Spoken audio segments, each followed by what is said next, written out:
Hey everyone, it's me, Nisi. I wanted to jump on here really quick, and I wanted to read a couple of chapters from the Terra-Infinitia, the map, or the Dome Worlds. This is an excellent read. I know Chief Red Wolf is reading the Dome, the Outer Space Projection. I've read that also, and I've done multiple videos over all of Claudio Nicelli's work.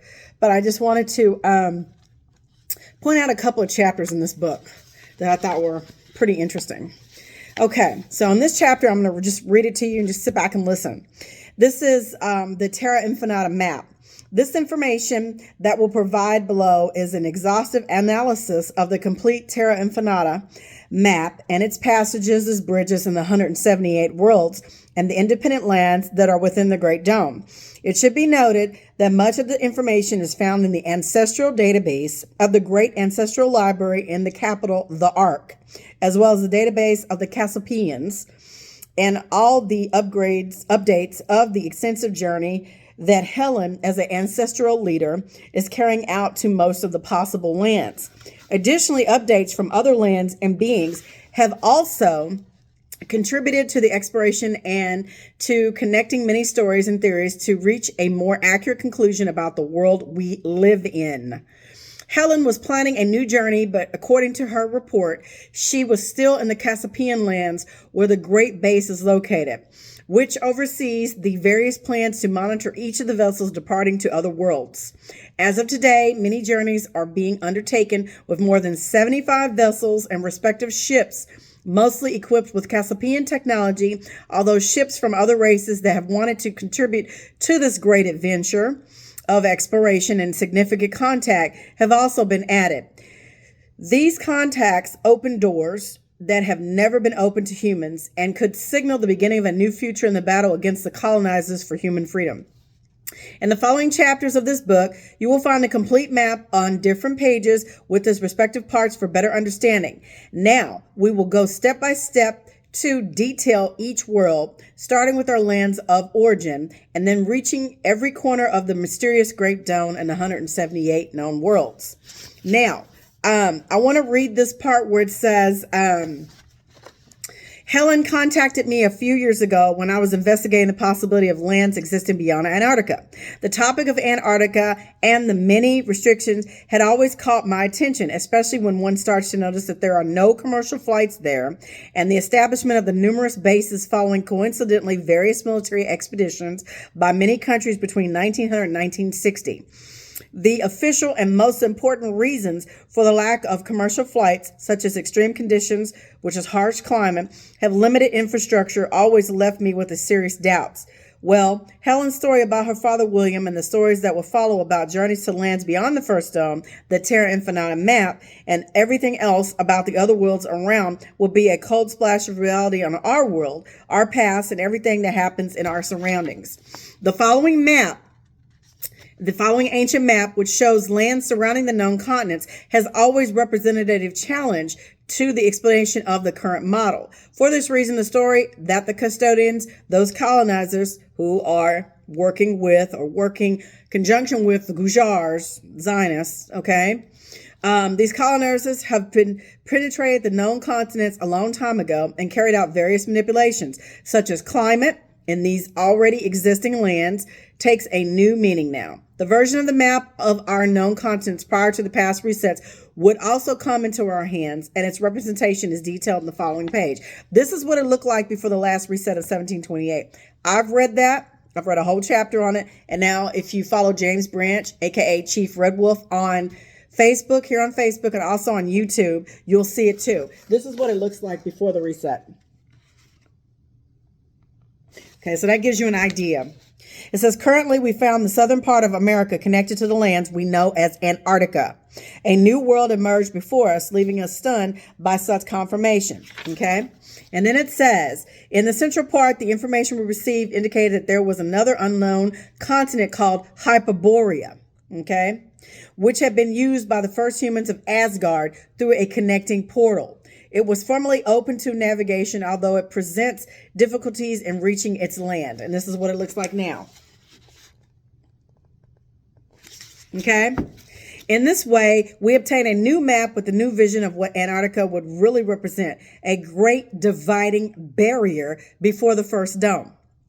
Now we can get an idea that our world with the surrounding lands might look as follows. And I'm going to show you a picture. Check this out.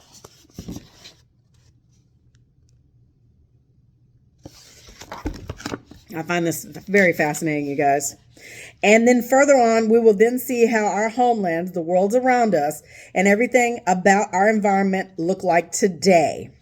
The portals and the passages that lead to the outer lands, so quote unquote, because there are more lands beyond what they're telling us, as well as the dividing domes and their respective ice walls, which are artificial creation by the custodians.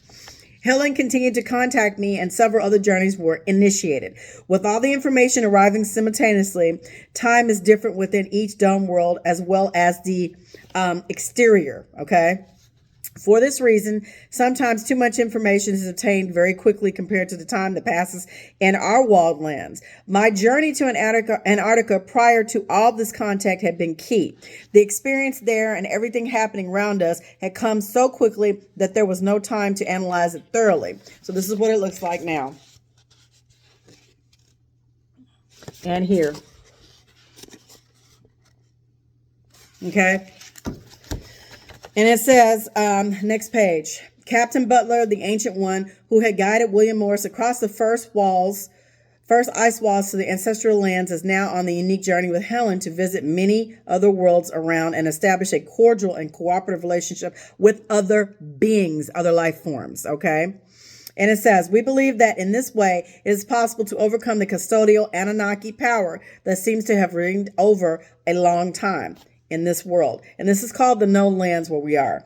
The information you will find below is based on the database of the ancestral humans and the Cassipians, with updates from both recently carried out due to the extensive and various journeys that are being undertaken and continue to this day under the leadership of Helen, who is an ancestral, and Hanaruk, who is a Cassipian. Now let's get into this next chapter because I don't have that much recording time on my phone, so I'm going to make this short. The dome simulated stars in the other worlds. This chapter is what it says, okay?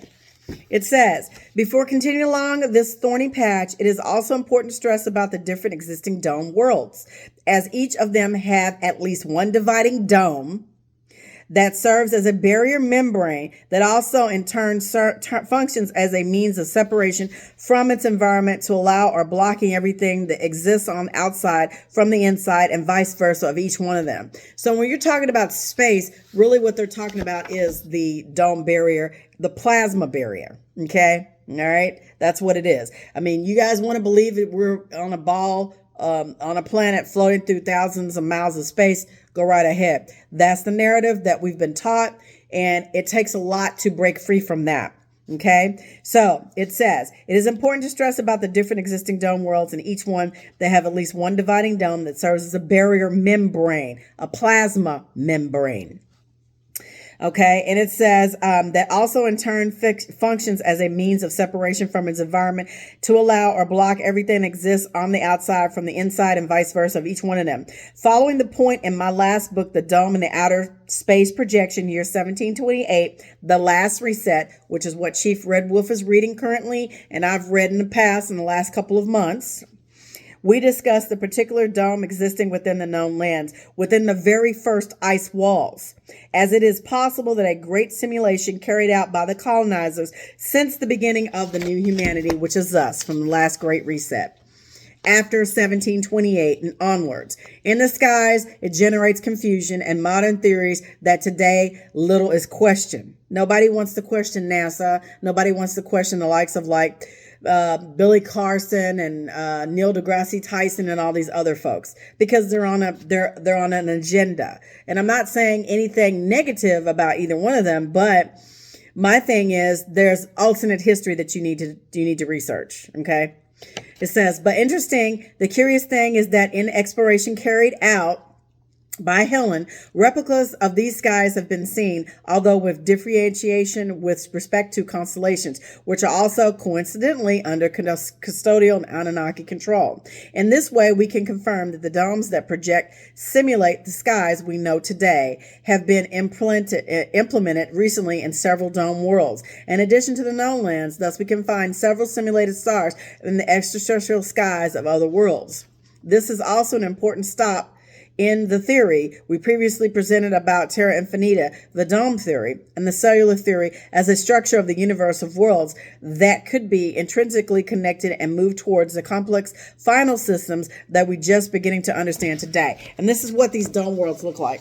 These are plasma bubbles or plasma membranes. So these are different. If you want to say planets, say worlds. Planets or worlds. And they're all interconnected within the Great Dome by the Great Spirit. I truly believe that. Okay, so it says Earth lands of known origins. Okay, I've got a few minutes. The entire extension of at least the 178 dome worlds that make up the Great Dome, and yet many people have not even come to know the full extent of the real lands that exist out there beyond Antarctica. To begin with, the first ice walls encompass all around in circular form and somehow enclose everything within them, which is us. This is not due to any coincidence, but was artificially created by modifying the climate and the environment to also cover what naturally encompasses the known first dome. For a more detailed explanation about the particular projector dome, or in general about the domes that cover all the worlds, it is recommended to reread our previous book, The Dome and the Outer Space Projection, which is specified, and better analysis is made about its relation with the membranes of the known cells. In these walls, there are certain connections with the outside exterior through passages or portals. In this case, we have the known 3 passages, although a 4th passage was recently opened. Okay, and this is what it looks like, the known lands. And there are passages all around, portals that open up where you can travel in and out. Okay. So it talks about the Ditlev portal, and this is where we're going to stop. The passage has a direct connection to the Ural Mountains, which through artificial portals created by the Anunnaki and custodians that are now out of use, connect directly to the gates of Asgard. And you thought that these Hollywood movies were fictional. The name of the place became famous in 1959 due to the fatal expedition of young hikers who ventured into this area. These portals were discontinued due to their instability in transporting matter, causing many inconveniences, physical and mental illnesses for those who attempted it, and irreparable damage to the vital organs. It is quite common that when activated, they can cause severe internal injuries and unexplained burns, confusion, and sensory perception disorders, among other effects. Today, they are well guarded by the colonizers and can sometimes be used for experimentation with humanity or other beings, although no recent activity has been reported in the Ural Mountains. And these areas are close to the centers of the ancient Great Tartary. Consequently, human exploration of these areas is not encouraged. The remnants that might still exist there are curiously found today under very harsh climates such as polar cold and desert areas that are difficult to access. In this same area, there are several other portals as well as the remote areas near major cities, such as the site of the Tungsten incident in 1908. It is possible the Anakin, during the era of the Great Tartary, wanted to reclaim this portal for their benefit and to transport matter between the domes, although it is unknown of such an advance was achieved. Okay. And then, let me see, got about 6 minutes left. So he talks about the Moore Strait. Let's get into that. So we talked about the Ditlev passage. Now we're talking about the Moore Strait. This passage is where the connection to the outside and the gateway to the first dome is actually located. It could be called the only one so far that is really natural. And for that reason, the custodians use it to beginning as a way in and out through the narrow passage between the frozen walls. It was also used by the giants known as the Patagonians in ancient times. The navigator Morris discovered it with the navigation thanks to the knowledge of Captain Butler, and it is there where they would cross to the ancestral lands to meet the lands and the great civilization on the other side. The next passage is the Hunric portal, or the Cassipian portal. The portal was created by the Cassipians, being called Henrik, which was opened with advanced technology to help the ancestors to infiltrate the known continents. The plan was carried out by Morris and Butler in conjunction with the Cassipians. Thus, many ancestors began to shower our dome world with messages about spirituality and connection to other source or soul stories about the true past and human importance, as well as the possibility that other lands beyond the ice walls could exist, beginning to question issues that had been accepted since the beginning of the new cycle in 1728, which was the last post-reset. Many ancestors began to persecuted and imprisoned, and much worse things suffered from the colonizers began aware of all of this. The Hunter Gateway was also discovered, and attacks were attempted against the lands behind the Great Wall. After their failed attempts were spelled by ancestral technology and the Anakin giants, they would try again, but also by using humans of New Cycle, delivering their own technology. The Remembered High Jump expedition by Admiral Richard Byrd, among others, of thousands of expeditions that began to take place. In conjunction with the creation of the permanent bases in this area, closest to the passages and absolute monitoring, it was also carried out the implementation of custodial technology of detection of ancestral humans with the radars to generate earthquakes in the area at high alert. For this reason, there have been several earthquakes in the Antarctica area as never before. Therefore, the ancestral Anakin stopped sending people, as well as many remain inside the known continents. Eventually, another way of entry would be sought as a fourth portal would be created. And that's that. So thank you guys for joining me. I just wanted to cover those 3 portals, and I just wanted to talk to you about this book. And we're going to get into a couple of other known cells or domes or other worlds beyond the ice walls that are connected, okay, by plasma. Do you want to call it a plasma membrane? Some of you still think that it's outer space. Okay, we'll say space, but it's a plasma space or plasma membrane. And so we're going to get into a couple of these planets, and I want to bring a couple of things to your attention. But anyway, thanks for joining me, and I'll be back with another reading. And remember what I always say, be the change you want to see all around this Earth dome, because it is up to you and I to make a positive change in this ethos. We'll talk soon.